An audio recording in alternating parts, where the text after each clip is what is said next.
Oh, hello. I'm Francis Seeley from GlobalNet 21, and I'd like to welcome you to this webinar. So I'm really pleased that you've joined us today. This is one of the webinars that we're doing with GUAC, the Give Us a Chance Consortium, which is a great consortium of social landlords and housing associations. And they came into being in order to get people together, to get housing associations together to help with employment and startup opportunities and a number of other services that housing associations can get involved in, and to also showcase case studies of good practice so people can learn from each other. And they started in a very modest way, but they've grown rapidly, and there's a lot of momentum and enthusiasm there. And Lindsay Boothier is going to tell us a bit about that in a minute. But we also, in these webinars, have a guest speaker who's going to present a case study of good practice of a housing association, or who works with a housing association like the one that we're going to look at today. We got Richard Lanning here, who you can see just drinking his last cup of gin and tonic. And he's going to be telling us about Enterprise Cube, which is an organization that helps to link disadvantaged communities with employment and startups. So he would tell us a lot about that. And when he's speaking, and indeed when Lindsay's speaking, you can, all of you, type in questions or comments in the right-hand column. I'm going to type in hello there, so you can see that it's working and it's ready to go. So please feel free to type in comments and questions. And I think one of Richard's colleagues is on here today, and he will be helping with those questions. So feel free to do that. And Lindsay's typed in as well, so you know that at least there's two people on, and Ian's come on too. That's great.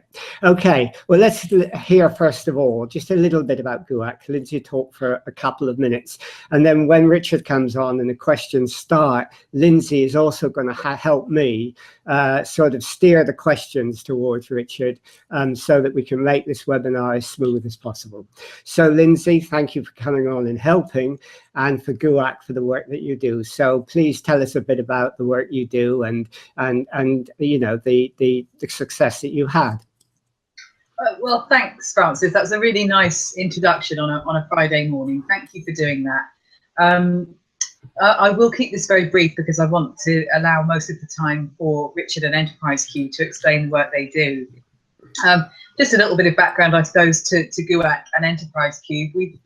Our members have worked, a number of our members have worked with Enterprise Cube over a few years, and so the relationship between the two organisations sort of grew quite gradually and naturally, and has been really positive this year.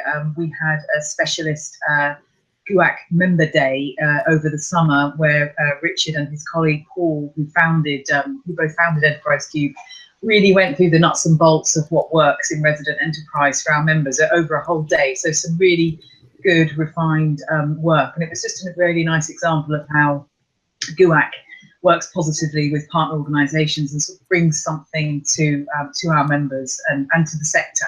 So I'm really looking forward to hearing a bit more and a refresh from Richard today. Just reflecting on GUAC this week, and it's that time of year, I sort of look back over 2016 and look to 2017. It's been a busy week this week. I've been in two conferences, a youth employment convention on Monday, which is all about young people and employment and housing. And yesterday was at an employment services conference, the URSA's annual conference, where the Department for Work and Pensions and various organisations that deliver employment services come together, plus housing associations. And in both of those contexts, and really through the year, the sense is that the role of housing is becoming more and more acute in terms of supporting people into employment, and people external to housing are looking more and more at housing associations to understand what they can do and how they work. So the prominence is growing, which is a challenge, but also it's quite exciting. And I'm looking forward to 2017. I think the only thing I'll say about 2017 is we are going to focus on evidence and impact. So Richard's talk today on the impact of resident enterprises is really relevant to that. But we will be doing some specialist work to really develop and create an evidence base for what we're doing, and take that message to a very wide stakeholder base. So I'm excited about next year, but that's more than enough from me. And I hope everyone enjoys the webinar. I will now mute, but as Francis says, I will be here for the whole webinar and playing a part. So thanks, and over to you, Francis. Okay, thanks, Lindsay. That was great. Just to say, GUAC, if you're interested in finding out more about them, if you look on the right of your screen now, you'll see a little link to the Give Us a Chance Consortium. Got the little slogan, influencing, sharing and partnerships, which is what they do, which is what they're about. And if you click on the find out more here, it will take you directly to their website, and you can find out a lot more. You may not want to do it now because we're just about to start with Richard, but remember, this will be recorded, and within an hour of it being over, you will get a link to the recording, and this link will also be on the recording, so you can go to the GUAC website then and find out all the things that they do there. So that will be great. Anyhow, right, we've got Richard today, and Richard is a social enterprise, a community interest company, in fact, that helps disadvantaged groups move into employment. One of the big problems we have today is employment. It's very difficult for some people, particularly without skills, to find work. And it's even more difficult to find permanent jobs. And in the future, it will be even more difficult as well because of all sorts of things, automation and a number of other things. So people are moving from job to job, and many of them are looking at starting their own work. But very often they don't have the support networks that maybe people who are used to working in the business world have. And I think what Richard and his social enterprise does is it fills that gap between the knowledge and the skills needed and the support and the desire to do it. So I'm not going to say any more, but I'm going to hand over to Richard, who's going to take us through the work that he does. And please remember, do type up questions and comments as he speaks on the side, and we'll take those up when he's finished. And now, Richard, thank you for doing this, and over to you. Well, thank you both for the opportunity, and thanks, Francis, for actually a very good explanation of what Enterprise Cube does. We've been operating and helping people to start their own businesses for 4 years, and over that time we've seen some amazing people do some amazing things. And so for the next 20 minutes or so, we're going to try and take you through how we see grassroots enterprise and some of the impacts that we see it having sort of at the ground roots in our communities. So I'll just take you through some slides and hopefully share with you some interesting things that we're seeing happen in the world of grassroots enterprise. That's me, and the business partner there in the middle, Paul, who's tuning in today to help ask us some of our questions. With our very first course back in 2010, long before we even started Enterprise Cube as an enterprise itself, we started off in the homeless sector, helping people with their history of homelessness to get out there and start their own businesses. And from there, we've seen hundreds and hundreds of people get out there and start businesses. I just want to pause for a moment just to give a brief apology. If at any point I seem a little bit sluggish this morning, I was in a car accident last night, and so spent most of the night stopped up at the side of the motorway. So if at any point I seem a bit sluggish, then forgive my performance today. But what are we talking about today? I quickly want to go through what is grassroots enterprise. It's really a cheeky term that we've made up ourselves, so we probably ought to explain exactly what grassroots enterprise is. I want to have a little look and an explanation of how big is grassroots enterprise, and what's the scale and scope of it, and who's involved in grassroots enterprise and starting these small businesses. And then along with that, I also want to have a very quick look at some of the support that we offer. But today is really not too much about talking about what we do as a team. There's loads of information on our website about all the different things that we do. And if people have got questions, they can ask more about that. Because we really want to get on to the questions. And hopefully with the help of my colleague, we'll attempt to get some answers for you. Yeah, let's dive into what is grassroots enterprise. I did actually have to dive across and just check some of the dictionary definitions on this. And grassroots is ordinary people, essentially the main part of an activity or of an organisation.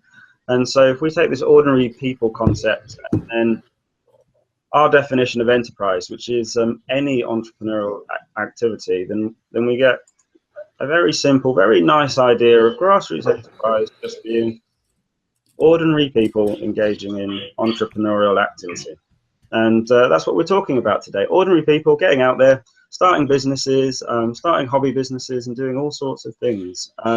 And so you might have heard lots of other terms around enterprise, and there's lots of buzzwords at the moment. So I just want to share what we see as being part of grassroots enterprise. So one is part-time enterprise, and people like Sky, who makes button badges.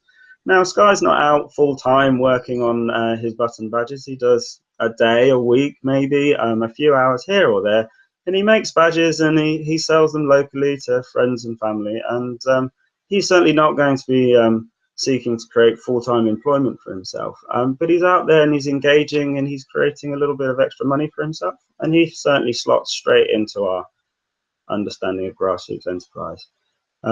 But so does Musi. Musi's a gas-safe plumber. He's a level 3 plumber. He's a refugee from Eritrea, and he's come across and he is grafting.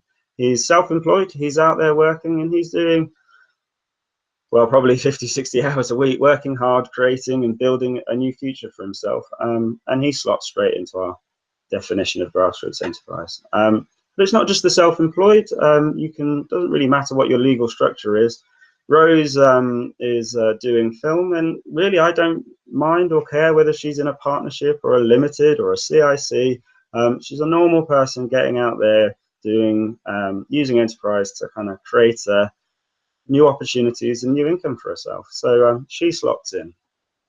And Peter, our Orpington Tackle and Baits. If you're after any fishing, if you're a keen angler, get down and see Peter in South London. He started a shop a few years ago after going through one of our courses, and now it's starting to do a bit better, and he's taken on a few staff. And micro enterprise is a technical term. You'll see it in ONS data and various other bits and pieces, and it's any business with less than 9 staff, and we'll come back to this, but lots of micro enterprises fit into our definition. But so do those social businesses, community businesses like the Pride of Dee Park over in Reading, well worth checking out. And with the recordings, we'll have the opportunity to share some links. But the Pride of Dee Park set up a community cafe, and yes, they created some jobs for themselves and they created some income, but really their heart and their drive was all around engaging the community and giving their local estate a new heart. But that leads us on to social enterprise, a strange catch-all term. And I would say not all social enterprises fit into grassroots enterprise, but a lot do. And for us, it really comes down to who is it who's starting the business. And if it's a local resident, somebody, an ordinary person on ordinary salaries or ordinary unemployment or ordinary part-time employment, if it's people with limited resources, as most of us are, getting out there and starting a business, then they slot into grassroots enterprise. And so that's it. That's grassroots enterprise. That's what we're talking about today. It's ordinary people getting out there in our local communities to start businesses. And we've been really fortunate to work with over 30 housing associations now in local communities that want to help their local residents get out and start these businesses. So over the years, we've seen dozens come through the course. Each course is up to 25, and looking at the stats, I think we've just crossed 1,000 people that have been startup training. And so for us, it's massive. We're a small team of 4 helping these. It's certainly a big thing for us. But having a look at the UK, how big is this grassroots enterprise movement? And yeah, a little bit of a warning here. This is for the data junkies out there. There's a bit of technical stuff here, but for those people that love stats, we're going to throw some stats at you, but also share some stories of just how big this thing is. And well, it's huge. If we're looking at everybody who's self-employed or a micro enterprise, as we entered the 80s, there was less than 1 million. But as we got to 2015, there's over 5 million people in this bracket of micro and self-employed tiny businesses. So we think this is exciting. We think this big growth is something to be looked at. We think this is something to be unpacked and possibly supported. And so just to have a look at these 5 million and explain it a bit more. Some of the most recent data came out from ONS last month, and it said that we've got just about 5.5 million businesses in the UK. So millions and millions of businesses. How many of them might fit into our bracket of grassroots enterprise? Well, 76% are one-man bands or one-woman bands, sole proprietor businesses. So the vast majority are very small businesses. And if we include people like Peter doing our tackle and bait shop down in Orpington, we get to a whopping 96% of all businesses have less than 9 staff.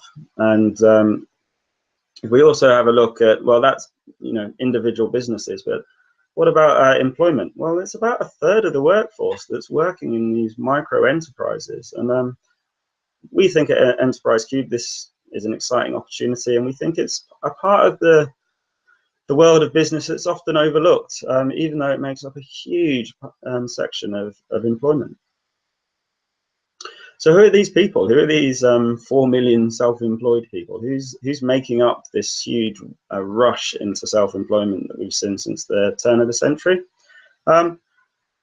Well, lots of people think it's the young people, the dynamic people. Startups, very cool. Startup must be for young go-getters. And we've certainly seen them come through the course. People like Luke on the left, who runs a gardening business and picked up a award from us last year. And Jamie, who does chocolates. We do see young people through the course, but people often forget about the older generation. And actually, people are living longer. People are living healthier lives for longer. And we're seeing lots and lots of people actually in the later stages of their working life and beyond into whilst they're drawing pensions, looking to top up those pensions. And it's often overlooked, but in a 5-year window between 2008 and 2013, just after the crash, we saw the number of over 50s starting a business doubled. And that's a huge swing that really shouldn't be ignored. And if I go into this a little bit more, this yellow section up here is the over 65s. That's 28% of self-employed people that are over 65. And if we start working with the over 55s, we've got all the way up to what, 44% of people are over 45. And I think a lot of enterprise support is aimed at the youth, and we've certainly done projects aimed at young people. But I think it's important to bear in mind that people at all ages of and at all stages of life are looking to get into enterprise to provide a better life for themselves. There's good news on equality between the sexes here. Since 2000, there's been a lot of study as to whether women are joining this this wave of enterprise, and actually the increase is coming more from women than men. So based on uptake of self-employment, women has entering, and the rate at which women are entering self-employment has gone up by 40%, which is almost double that of women. Of men entering the self-employment. So there's good news there, and it's good to see some of the inequality around people starting businesses being narrowed. Another bit that people often don't realize and are often keen to focus on full-time self-employment is our part-timers. People like Sky with his button badges that we talked about earlier, and people like Jody, who is a milliner and is also working part-time. And actually, we've seen a huge increase in these part-timers, so much so that RBS has coined a rather jazzy term of the nano enterprise, which I quite like. But the nano enterprise is a huge and booming thing, and actually over half of the increase since 2000 is people taking up part-time employment. And for housing associations, this is a really big issue. They're seeing increased numbers of people in employment, but often in low-paid part-time employment. But that does give people a base, a stable base from which to look at self-employment, look at perhaps a creative project or something more fulfilling. And we've seen that the number of part-time enterprises has gone up by 65% since 2000.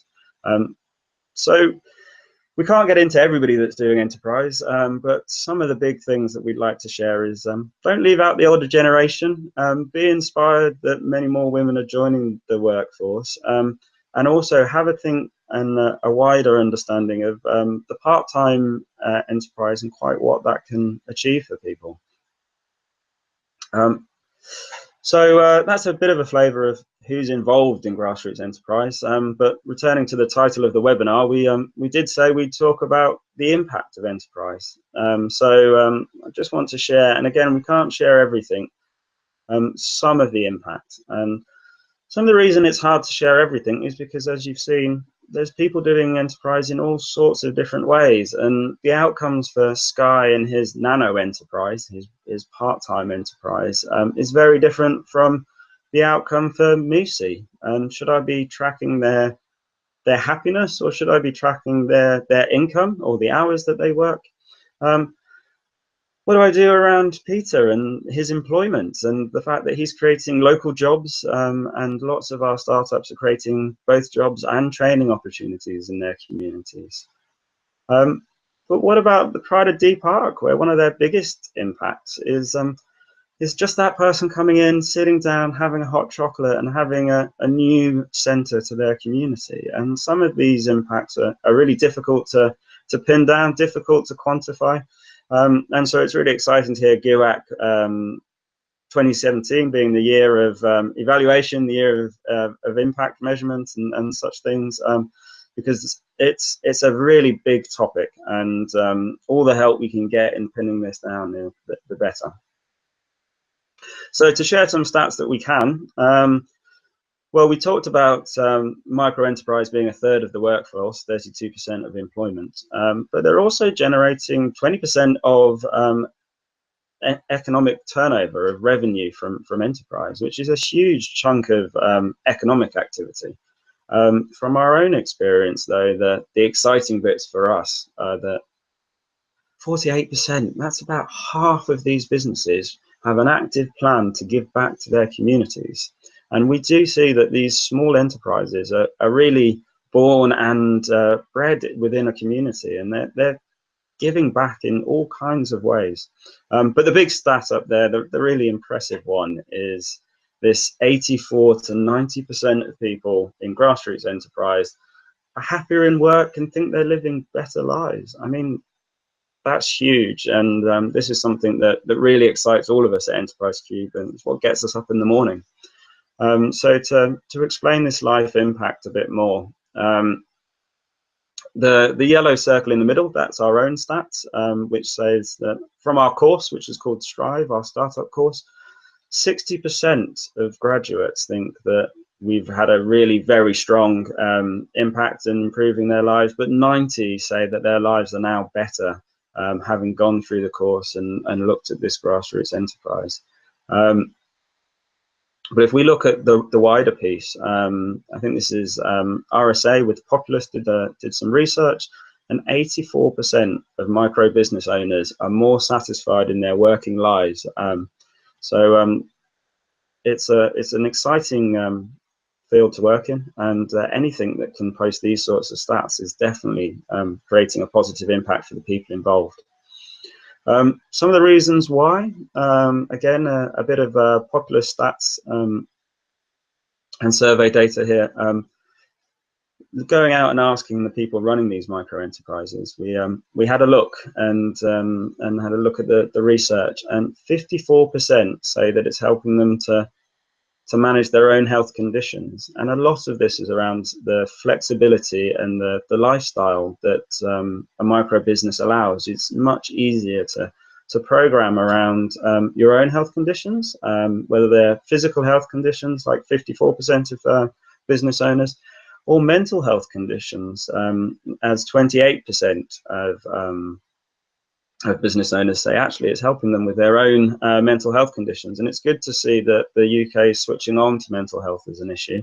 And we certainly see the power in our rooms of people with various mental health conditions being able to set up a business that plays to their strengths and works in and around those conditions.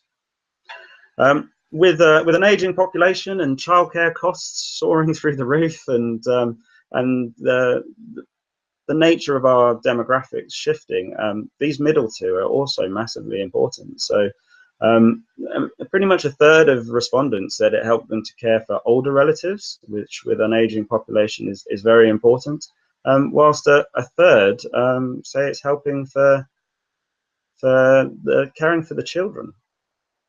So if the micro enterprise can do all of this, then we're really doing well. And I want to leave the stats behind now and just tell you about one startup. Mansour runs Fusion Food in East London. If there's anyone in East London, then look it up. Mansour isn't running a full-time business. He's not generating a full-time income. He's running a small startup because it works around him, and it works around caring for his family and caring for his community. He runs these fantastic pop-up restaurants. You go along for an evening, you get a 3-course meal. There's usually a local musician, and there's 30, 40, 50 people from the local community getting to know each other and having fun. It's very affordable, and how Mansour runs it is that he works with local young people that are wanting to get into catering, and he gives them a couple of days of training and support and their first little taster of working in catering. So this nano enterprise isn't a big concern. It's not generating a huge amount of income, but it's helping Mansour care for his family. It's helping him provide opportunities. It's helping him give to his community.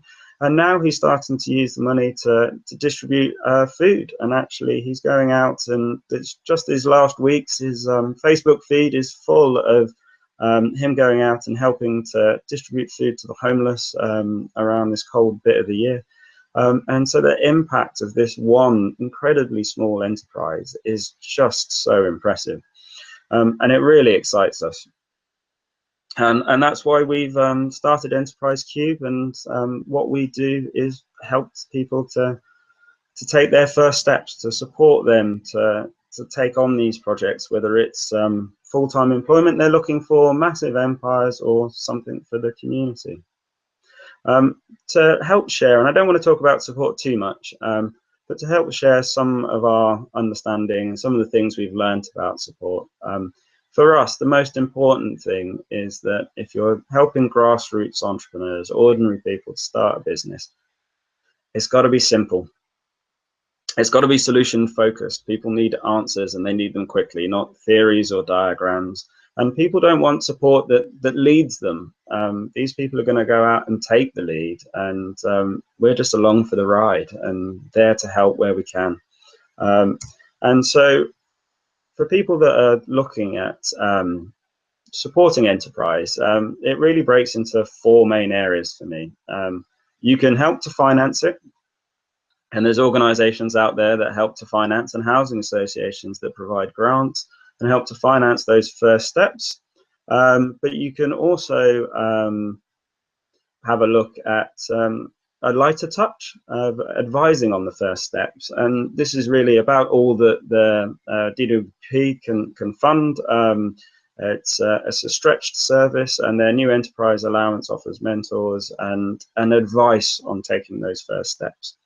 But a bit more intensively, you can step it up, and you can actually get out into the community, and you can run exciting and exhilarating projects that inspire people and share what grassroots enterprise can do and inspire people to take the first steps. And where we really get excited is around actually this sort of incubator support, where we work alongside a startup and help them to take their first steps. And most of what Enterprise Cube does is this intensive support to help people take their first steps in starting a business, and then the ongoing support that sees them flourish and go. Strive Further is our most famous program. It's famous to us. I'm not sure it's extended to the bigger picture, but we had some interesting meetings with Virgin recently, so hopefully we'll be spreading out and reaching more and more people in the near future. But Strive Further is a 12-week program where we support people through every step of starting their business towards launching the enterprise of their dreams, really. We also do it digitally now, and in a wider range of different formats. And if people are interested, they can come and ask about that sort of support. But I just want to finish, because I'm mindful I'm probably going over time, on one story of E-Foldy, Sumi Wang, and here she is clutching our guides in a community room at the back of a church building about 2 years ago. And she came in with an idea around a gadget, a mobility scooter, that she wanted to figure out how could she fund it. And she had big dreams, and we pointed in the right direction, and she got more and more help as she went along. And last year she won the British Gadget of the Year from the Gadget Show. She went along with some of our fellow strivers nervously to enter, and did fantastically well. And from there, it's been a roller coaster. She's recently raised over 150,000 in crowdfunding, becoming a final of Richard Banson's Voom competition for Startup of the Year. And it just goes to show that whether it's at the level of Manzor or further on at the level of these big dreams and these big projects, ordinary people with grassroots enterprises are getting out there and doing incredible things. So I'm going to finish there, and if people want to ask questions, then we'll chip in and see what we can answer. Okay, thanks very much, Richard. That was a really good presentation, and we're beginning to get people asking questions already. Just let me say, if people want to find out more about Enterprise Cube, if you look on the right of your screen again, excuse me, if you look on the right of your screen, you'll see a link to Enterprise Cube and their website, and you can find out what they're doing and lots of the interesting things that they are doing. In fact, if you go to their website, you have got some really interesting examples of the enterprises that Rich has already talked about and that they're using, and a lot of case studies. So it's really worth looking at that. So yeah, please look at that, and you can then find out a lot more. Okay, so we're getting some really good questions. Let me ask you first, Richard. I mean, your enterprise was set up, and I guess GUAC was set up as well, because you believe, don't you, that out there in the community and housing associations, there is a lot of untapped strengths and skills amongst housing association residents and amongst the homeless as well, that we don't always tap into. And you've really, gone into that and tried to find those people and to help them, because you know that there is a lot of strength there. Yes, no, I mean, we really don't buy into a rhetoric that says people start businesses because they sort of can't do anything else. And we see time and time again, there's so much potential and so many things that people are good at. Sometimes they don't even realize could be providing some sort of entrepreneurial activity. We see lots of people with hobbies arrive at our courses and initially not sure whether they can actually generate income from it. And some of these hobby crafts and that people haven't initially considered turn into really quite big going concerns. And sometimes they just help to fund a creative side in people. But the nice thing about starting a business is you can play to your strengths. And so it's really about, within any individual, picking out where their strengths lie and setting up a business to suit them. Some people love chatting and talking and selling, and some people hate it. But within the world of business, you can set up a business that suits both and call in support where you need it. So no, we've definitely seen a huge untapped talent out there, and just quickly, a huge untapped interest as well. One of our housing associations sent out a single text to about 2,500 to 3,000 residents, and off one text that just said, "Have you thought about starting a business? Maybe we can help." Got 220 responses, which is a really huge chunk of people that are looking at this, really. Michelle raised an interesting question about older women because of the rise in the pension age for women. She's saying a lot of women are finding that they have to go back to work in order to make ends meet. Do you do anything for this particular cohort or group of people, understanding the sort of problems and difficulties that they go through? Yeah, I mean, I probably shouldn't stray into the increased need for people to work. I think that it sort of opens an interesting can of worms right across the spectrum as to increasingly with the nature of our economy and various policy things, there are more and more people needing to find ways to boost their incomes or generate incomes that they were expecting that aren't there now.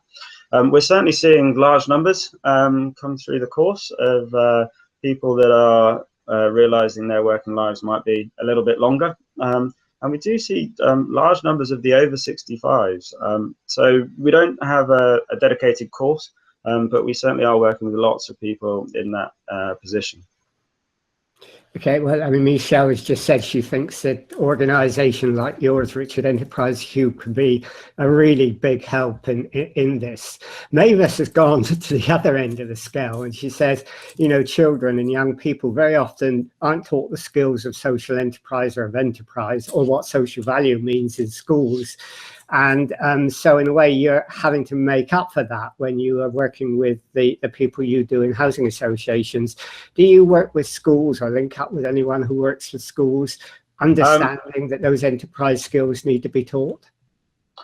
We do, and we have spoken to some South London schools about supporting various projects, and we've done various youth programs. And it's true that a lot of enterprise skills aren't naturally taught, certainly in the pre-16 secondary school stage, and so for it we do some projects, but I probably ought to name check, and we can share a link to another organization called Young Enterprise. And Young Enterprise have some really interesting sort of school projects, going in and doing one-day tasters and activity sessions. When we work around youth, tend to work on a more project basis of a longer project where young people actually go and start businesses and run sort of small micro enterprise projects. But Young Enterprise do sort of short courses and bits and pieces, and just one-day tasters to give people the skills. And the Prince's Trust do all the way up to 35.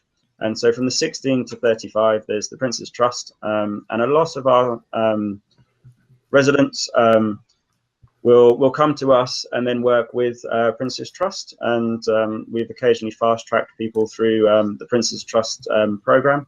And so a lot of this work is around connecting with as many organizations working in the field as possible. Okay, and Lindsay, there's links to Young Enterprise and Prince's Trust being shared. Yeah, I mean, Lindsay's being very quick on the gun there, and she has put the links up already, which is fantastic. So that's great. And Lindsay, come on if you want to ask questions, please. If you want to unmute your microphone, then you can do that. Pauline Lewis has asked, can people working attend the Strive program, or is it just for people who are unemployed? Richard?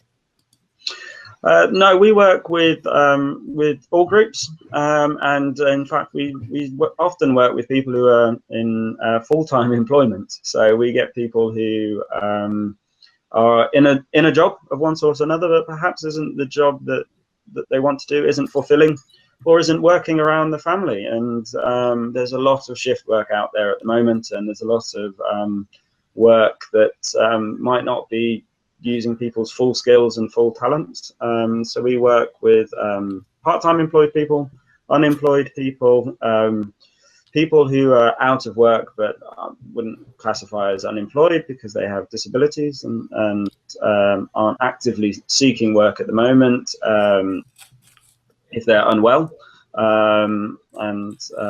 Yeah, so we work with all sorts, and we've seen people from all sorts of situations get out there and start businesses. And I'd actually say it's not easier or harder for either one.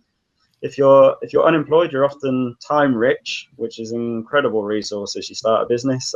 But if you're working, then you probably have slightly more money to spend, not much, but you might have a bit more money to be able to finance the basics of starting a business. So we see all walks of life do it, and I think our message is it's not actually any easier for anyone starting a business, but people can get out there and do it. Okay, Lindsay, do you want to come on? Yeah, I spotted a question on funding from Ian. So this is, how is the Strive programme funded? Richard, I'll give at least half the answer to you there in terms of costs, but from our perspective, the way it's worked for GUAC is that GUAC members, excuse me, I have a frog in my throat. GUAC members commission largely this work to take place, and then promote the opportunity to tenants and residents in particular communities to come and attend the Strive training course. But I think it might be useful, just if you don't mind, Richard, just explaining the duration of the Strive course, the format of time, yeah. And also if you can describe a per unit cost or a course cost. One, and the second question I have on that is, do you run courses where individuals can self-refer in, and that's not so much a GUAC question, but you know, any member of the public, and that might speak to your online offer as well. But yeah, over the years working around the funding issue, we've actually produced quite a range of different solutions, because obviously finding funding is a key hurdle for any organisation. The vast majority of our funding does come from housing associations that are committed to their communities, and as well as being landlords, they want to do more, and they want to help generate incomes and employment for their residents. The majority of our funding comes from housing associations. However, we're also funded by local authorities, and some local councils, even with the cuts, are very committed to local enterprise. And we've worked with Maidenhead for a number of years, now the Royal Borough of Windsor and Maidenhead, and they've seen some really big increases in the employment, the enterprise within their borough through doing our projects, and the wider ripple effect of the people on the courses. So to come to the second part of the question, which was the duration and the length, we've got various different courses, and so some courses are literally a week-long, 5 days intensive, and that really suits some people that want to get as much information as possible and get started as quickly as possible.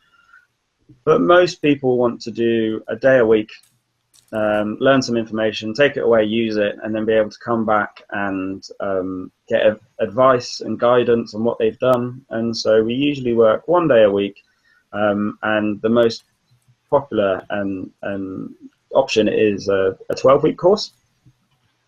So we train for 5 weeks, and then we support with the first steps of starting a business for 6 weeks, and then we have a fun Dragon's Den at the end where everyone comes along and presents to the local authority, to key staff members, to people that can help these businesses get going. The per unit costs vary. Usually, if we work on a daily basis, then generally for about £60 a day, we can manage to, the equivalent of £60 a day, we can manage to put 25 people through through training and get the outcomes that everybody needs and sees. So we definitely keep our costs as low as possible, and when we're able to, we fill rooms and we deliver value for money that way. But we also have our online offer, which is increasing, and I think, as we've talked about, for people with health conditions, mental health issues, caring for elderly, caring for young people, training face-to-face, it really works for some, but for some of these brackets, actually dialing in online in and around their responsibilities and their needs really works. And so, again, we're supporting people across the country with online. And again, the cost per units on that will vary depending on the implementation and quite who we're working with. Okay, I was going to ask you a question about your online support, but you've said that. It'd be nice, actually, if you've got a link you could put up that we could look at sort of a sample of your online work or the outline of it, because I think people would be very, very interested in that. Maria is on here and she's asked a question which is a very real one, and it is, you know, job centres and advisors often don't understand the needs of people with disabilities, especially in startups like you're involved in. And people, for example, with learning disabilities, autism, have really special needs and need special help. I mean, do you work with these, and what support do you give them, Richard? Something that I'm really passionate about is trying to in the next couple of years to offer some really sort of specific and in-depth courses in various areas around learning difficulties, disabilities, autism. I'm on the spectrum myself as a dyslexic, so it ticks a box for me. I had mental health issues within our family, so I'm also very interested around mental health and doing some very specialised courses, teaming up with charities working in that space to do more specific advice. Our experience comes from working with rooms where up to 70% of a room might be reporting a mental health condition, and we've worked in rooms with 30–40% experiencing a general disability, and some of those will be learning disabilities and autism. So our experience is very much practical on the ground. How do we make it work? Frontline experience, and we've had good success with it. The Job Centre Plus advisors, I mean, to give them their dues, they're often they're stretched, they're not loved. But there's just such a huge array that they have to deal with that it's quite true that they often don't understand how to assist either these groups or how to assist with micro enterprise, because so much of their work is focused on employment output, which may not suit particularly these brackets. Okay, I mean, I noticed that in some of your publicity you talk to people about running a business from your iPad for a month, so I'm really pleased you're involved in sort of digital delivery of what you do. Lindsay, do you want to come in at all with any other questions?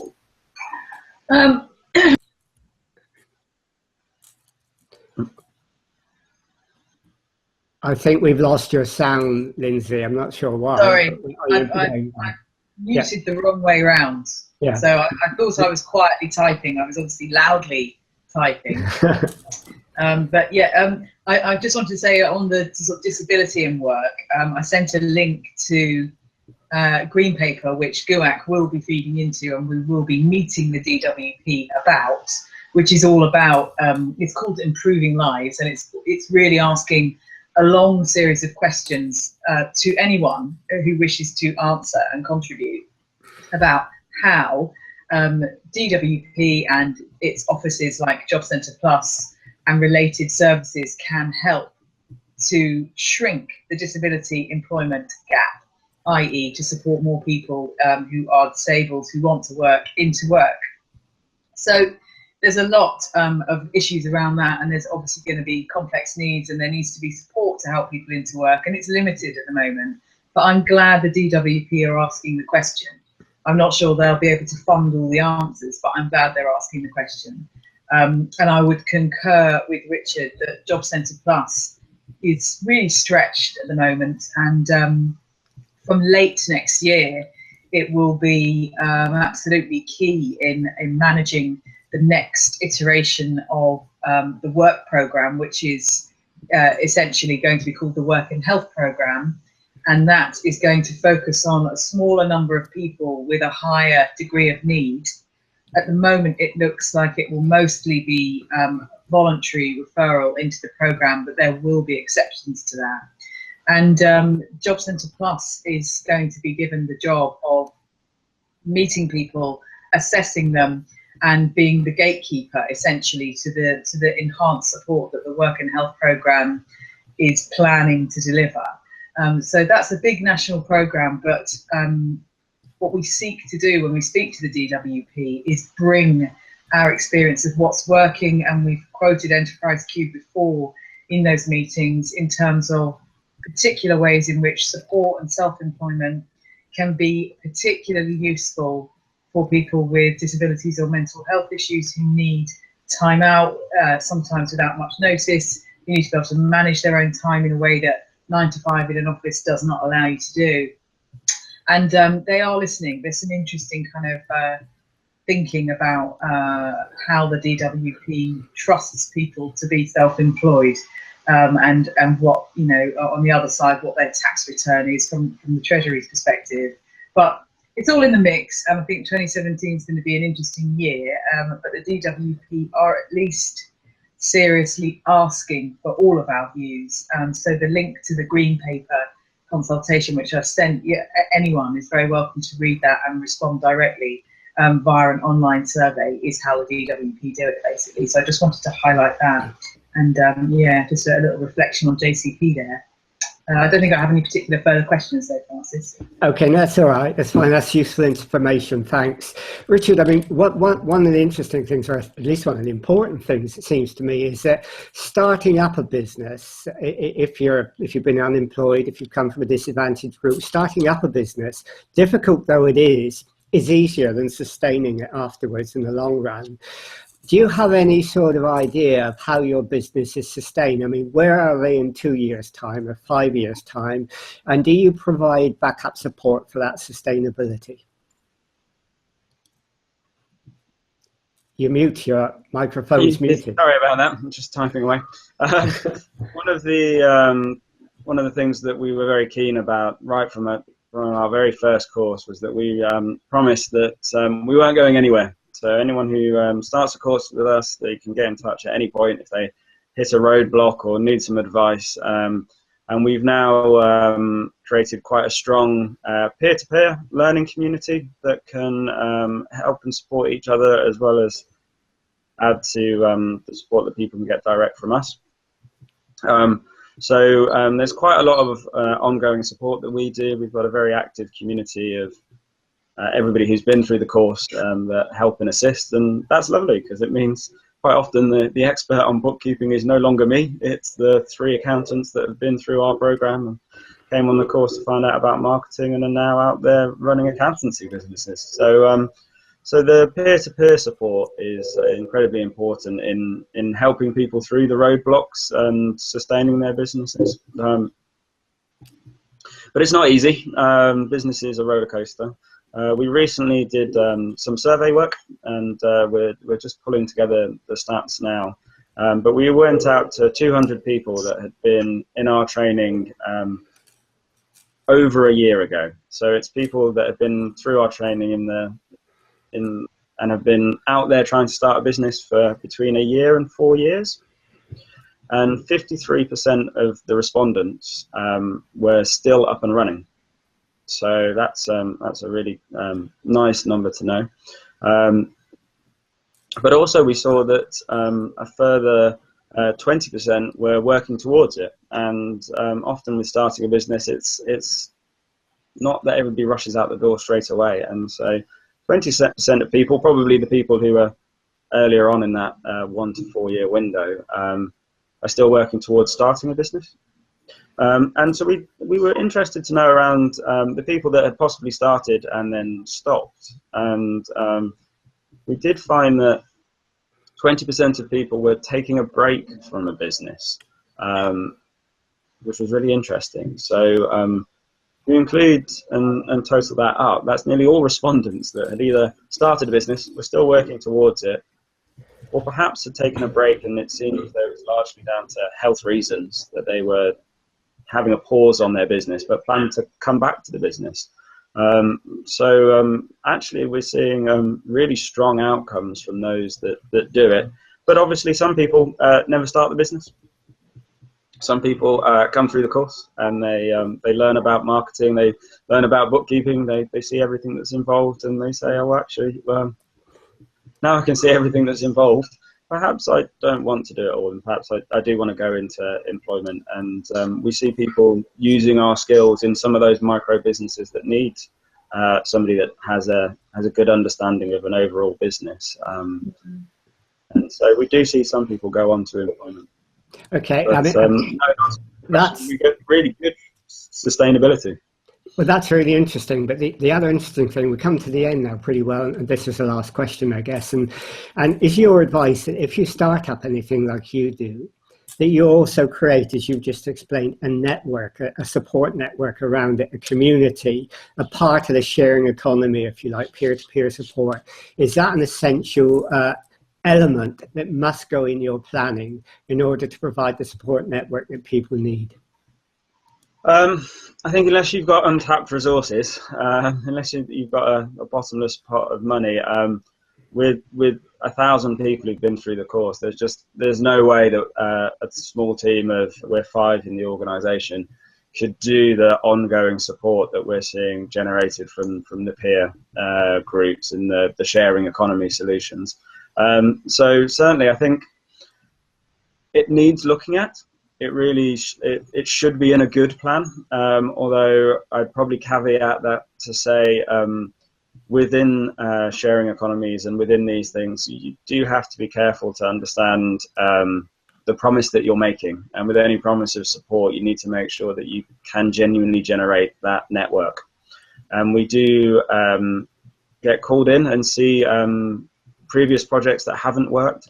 And sometimes they haven't worked because there's been grand promises of ongoing support that haven't been materialized, because there was the wistful hope that lots of volunteers and champions would come and provide all the support for free. And so it's a good part of any plan, but I think it's something that really needs to be thought through carefully and delivered on. Okay, well, thanks very much for that. And we've sort of come to the end now, and that was a really, really good explanation and some good answers and some really good questions as well. So thank you for the audience as well for taking part in that. Again, you know, if you're interested in Enterprise Cube, look on the right, and again, you've got the link there, so you can go and visit their site and you can find out what they're doing. And of course, as I said, you will get that in the recording as well. And if you're interested in GUAC itself, again, if you want to look on the right again, you will see the link to GUAC, the Give Us a Chance Consortium, and you can find out everything that they're doing. And you can also contact Lindsay, who, as you can see, is still with us, and I'm sure she'll answer your questions, or she will tell you more about what GUAC does. So, okay, we've come to the end. Thank you very much for taking part. You will get a recording or a link to the recording of this webinar fairly soon after it finishes, so you can watch it again and you can find out about the links. And Lindsay's put up quite a few links, and I noticed that Richard put up a link to the online site as well, which is great. So thank you all for taking part. Thank you for the questions. And Richard, thank you for joining us today and making what was a really excellent presentation. And Lindsay for helping us from GUAC. Thank you all, and we hope to see you next time. What we'll do is we'll put up a caption to finish this now, and then if we hold on in about 10 seconds, the webinar will finish.